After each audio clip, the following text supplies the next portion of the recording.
joy when you fall into diverse temptation. When you come into times of trials and testings. We love you, Lord God. Thank you for your presence. Thank you for your word. Thank you for your people.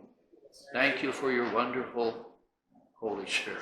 Holy Spirit of God, we love you. Love you and we praise you. In Jesus' name. Amen. Turn in your Bible to John 14.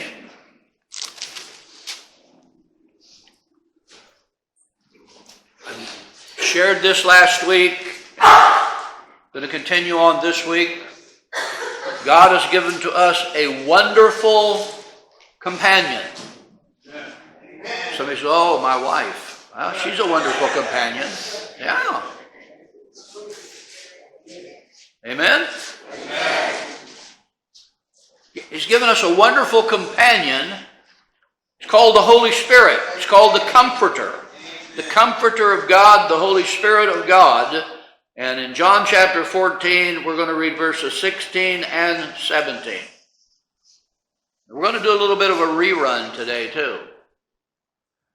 John 14, verse 16, Jesus said, and I will pray the Father, I'm going to ask him, and he shall give you another comforter that he may abide with you. With you, what? Forever. Even the Spirit of truth, whom the world cannot receive because it seeth him not, neither knoweth him. The Spirit of God can only be received by faith, by believing. Without faith, you don't receive the Spirit of God. Galatians chapter 3 and verse 2 will tell you how do you receive the Spirit? But by faith. He goes on to say, but you know him. The world don't know him, but you know him. For he dwelleth with you and shall be in you. He dwells with you and he will be in you. And I want you to stop and think Jesus was born of the Holy Spirit. Amen. Luke chapter 2.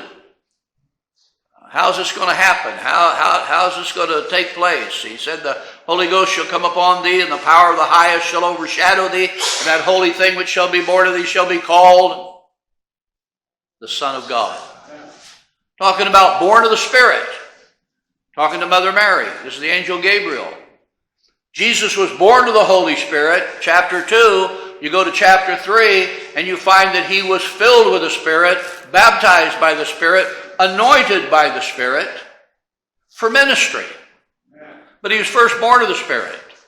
Then if you went to Acts chapter 10, verse 38, you'll find how God anointed Jesus of Nazareth with the Holy Ghost and power. So on and so forth. Went about doing good, healing all who were oppressed of the devil. So he was born of the Spirit, he was filled with the Spirit, and he operated in the Spirit. Amen. You and I are born of the Spirit, if we belong to God. We need to get filled with the Spirit, and then we operate in the Spirit. Turn over to Ephesians chapter 1. By the way, he is the Son of God, and you are a son of God. Amen. Ephesians chapter 1.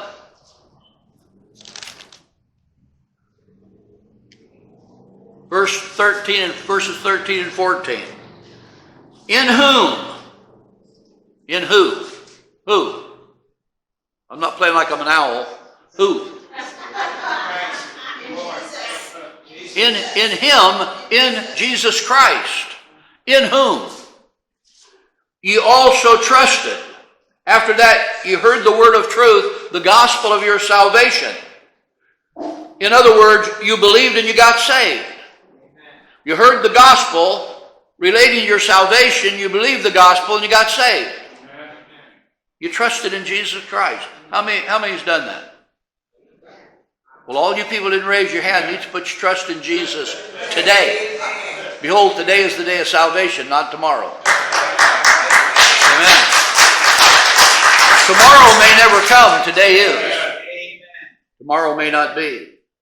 The gospel of your salvation, in whom Also, after that you believed, you were sealed with the Holy Spirit of promise, which is the earnest of our inheritance. The Holy Spirit is the guarantee we belong to God. Amen.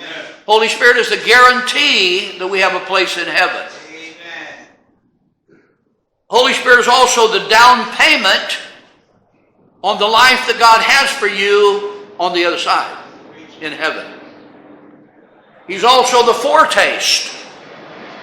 You get a taste of what is to come. You don't eat the whole cake, you just get a taste of the frosting.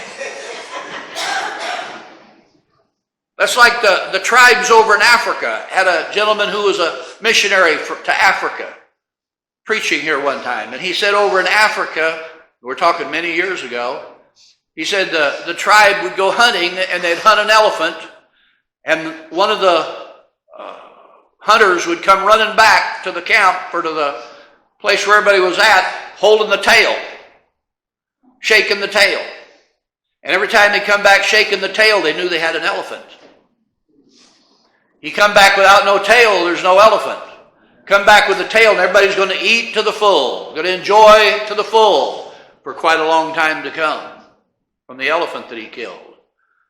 God gives you the Holy Spirit, it's like the tail. Say you got the elephant. Right now you have a taste of heaven. Right now you have a taste of the presence of God.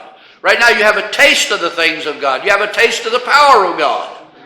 That's only the tail of what is to come. Amen. And here he said you've been sealed with the Holy Spirit. In other words, God put his stamp on you. When he gave you the Holy Spirit, he says, I'm stamping you, property of God. Amen. So if you belong to the Lord, you're the property of God. And if you have his Holy Spirit, you have a taste of the world to come. Amen, Brother Gary. Amen. If you don't have his Holy Spirit, well, now that's a whole new ball game. The Holy Spirit is called the Comforter, and the Comforter in the Greek is parakletos. And it means one who is called alongside to aid or to help a person. It also relates to one being like an attorney in a courtroom interceding for you. It also relates to a comforter, one comforting you in your times of trials and problems. And also power. The Comforter is the power of God unto salvation. Now turn over to Acts chapter 9. In Acts chapter 9, we see the church at the time.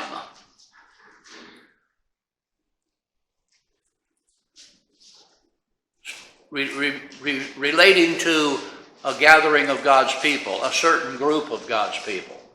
Acts chapter 9, verse 31. Verse 31 says, Then had the churches, those who belong to Jesus, rest throughout all Judea, Galilee, Samaria, and were edified. In other words, they were built up spiritually in Christ. And walked in the fear of the Lord. Great reverence for God. Respect for God. They were living for God. They walked in the fear of the Lord. And in the comfort of the Holy Ghost were multiplied. Walking in the comfort of the Holy Ghost, and they were multiplied. They grew in numbers. And when it talks about comforts, it's the comfort of the Holy Ghost. It's talking about mental and emotional. In other words, you're living in a state that is free from worry, from pain, from fear, from a lot of things. If you're all fearful and tense, and you were comforted, that fear would leave. If they tried to comfort you and didn't make it, that fear would stay.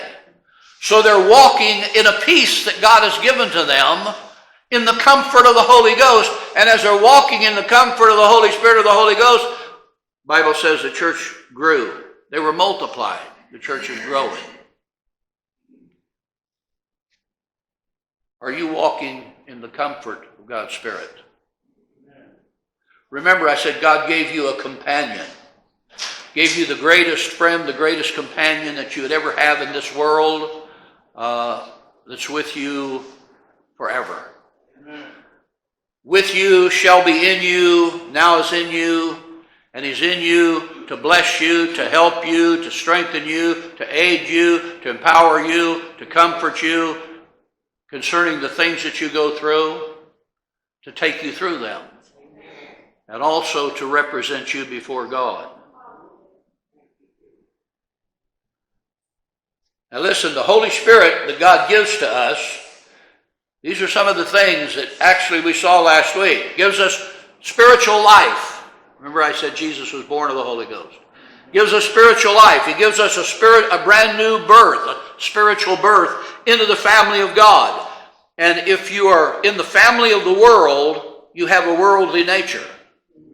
If you're in the family of God, then you got to have a godly nature. Amen? If I have the devil's nature and that's all I have, I'm not in the family of God. My nature will tell me who I belong to. So he gives us new life, he gives us a new birth, and he gives us a brand new nature, a godly nature, God's nature. Through Adam, we saw, or mentioned last week, that through Adam we got Adam's nature, a fallen nature, a sinful nature, a worldly nature, a carnal nature. Through Jesus Christ we have not a fallen nature, but a heavenly nature. Lifted up, not going down, but lifted up. And this new nature that God has given to us helps us to be like him, motivates us to be like him, causes us to be like him. Holy Spirit also gives us power, as I said. But to have the power of the Holy Spirit, you got to be filled with the Spirit. You got to be baptized in the Spirit. Turn over to Matthew chapter 3.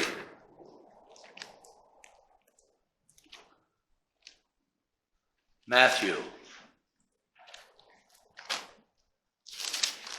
John the Baptist said concerning Jesus at the Jordan River, when he was baptizing people and Jesus came along, and he baptized Jesus in verse 11 of Matthew chapter 3, it says, I indeed baptize you with water unto repentance. But he that cometh after me is mightier than I, he's talking about Jesus, whose shoes I am not worthy to bear. He shall baptize you with the Holy Ghost and with fire, whose fan is in his hand. Now I want you to imagine somebody winnowing wheat. They're crushing it in one way or another, walking on it, doing whatever they're doing to it, throwing it up in the air with a fan blowing to blow the chaff away so the wheat will come down. Whose fan is in his hand, and he will thoroughly purge his floor. Clean it. He's going to remove the chaff from the wheat. And the chaff represents the flesh. Represents the, if you will, the fleshly nature, the outside, the carnal, the worldly. He's going to purge his floor and gather his wheat into the garner, but he will burn up the chaff with unquenchable fire. The flesh, the person who is a fleshly person who does not belong to God is going to go into the fire. Anybody have any idea what fire it is? It's not going to be, boy, that guy is, he loves that person, he's just on fire. Not that kind of fire. The kind of fire that destroys. So Jesus baptizes people with power for the purpose of people serving God. He imparts the Holy Spirit into you to cause you to become a child of God. Then he baptizes you in the Holy Spirit to give you the ability to serve God. Even his disciples. He told them to go and tarry in Jerusalem until they be endued with power from on high. before they went and shared the gospel. And he also told them in Acts chapter 1, verse 8, he said, "Ye shall receive," help me, "power," dunamis, dynamite. You'll receive power after that the Holy Ghost has come upon you. Then, and that's my word, you shall be witnesses unto me. So he gives us the Holy Spirit to empower us to serve God. Before I became a Christian and after I became a Christian, and I'm still a Christian, and I'm still many years later from when I was saved and filled with the Holy Spirit, baptized in the Holy Ghost, I was an introvert. I'm still an introvert.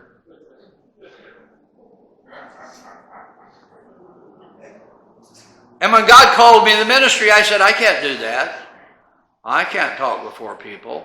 You know me, I can't. There's no way in the world I'm going to do that. Love to serve you, but, love to serve you is this big, and but it's about that big.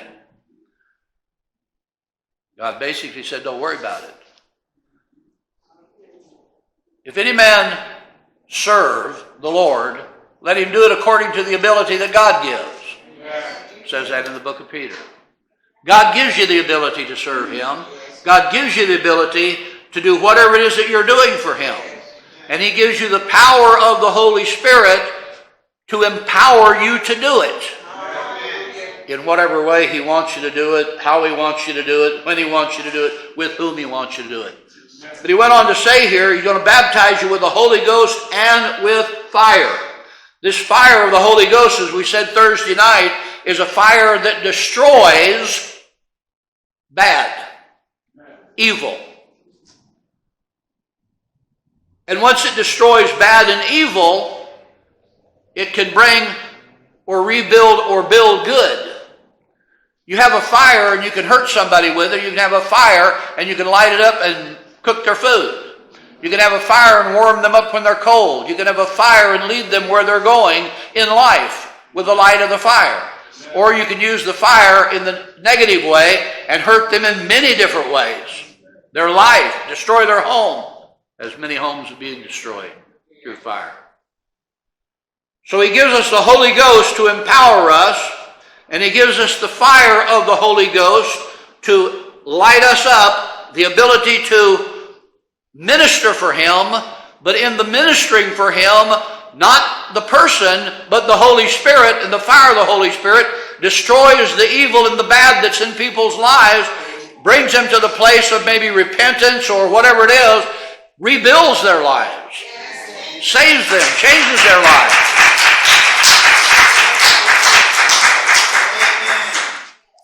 The Holy Ghost is the one. People say, oh, have you ever heard anybody say to a pastor or to somebody, oh, you did a great job. Oh, yeah, brother, did you hear what I preached? Did you see how good I did that? If you're ministering according to the ability that he gives, that God may be glorified in all things, who should get the glory? God. Who is actually doing it? God. So why stick your back out and say, pat it? Take God out of the picture and you're in big trouble. Believe me, you are. I don't want to get into a long story, but I tried that back in 1960, probably 69. And I told the Lord, I said, Lord, why don't you help me when I preach? I was preaching in a hospital in Long Beach. The Lord says, oh, you don't think I'm helping you? Huh? Go for it. Go ahead, go for it. I've never said that ever again. I've never even thought that ever again. Because God said, what you do according to my ability, and if I don't give you the ability to do it, watch out.